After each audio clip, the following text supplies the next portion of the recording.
శ్రీరామ నవమి ఉత్సవాలను 2 రోజుల పాటు ఆదిలాబాద్ ఇస్కాన్ ఆలయంలో అత్యంత వైభవంగా నిర్వహించనున్నట్లుగా ఆలయ నిర్వాహకులు ప్రణవానంద ప్రభు తెలియజేశారు. ఇక బుధవారం సాయంత్రం శోభయాత్ర పల్లక సేవ పట్టణంలోని మధురా జిన్నింగ్ మిల్ నుంచి ప్రారంభమవుతాయని తెలిపారు. అలాగే ఇస్కాన్ ఆలయంలో శ్రీ సీతారామ కళ్యాణాన్ని అంగరంగ వైభవంగా నిర్వహించనున్నట్లుగా వెల్లడించారు. వేడుకలకు భక్తులు పెద్ద సంఖ్యలో హాజరై శ్రీరాముని కృపకు పాత్రలు కావాలన్నారు. హరే కృష్ణ. శ్రీరామనవమి ఉత్సవాలు రేపు ఎల్లుండి అనగా 26, 27వ తారీఖులలో ఆదిలాబాద్ ఎదులాపురంలో జరగబోతూ ఉన్నాయి.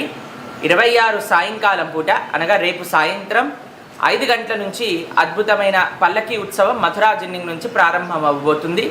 5:30కి స్వామి మండపంలోకి చేరుకుంటారు. 6 గంటలకల్లా చక్కగా ఆ అద్భుతమైన వాహన సేవ ప్రారంభం అయిపోతుంది. ఎదులాపురంలో మొట్టమొదటిసారిగా గజవాహనం పైన రాజా రామచంద్రుడిగా భగవంతుడి యొక్క ఉత్సవం జరగబోతుంది.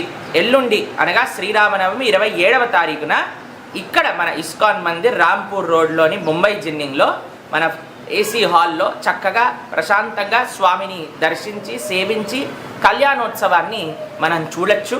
తప్పకుండా అందరూ 2 కార్యక్రమాలకి రండి, తీర్థప్రసాదాలను స్వీకరించండి. హరే కృష్ణ. సీతారామచంద్ర భగవానికి జై.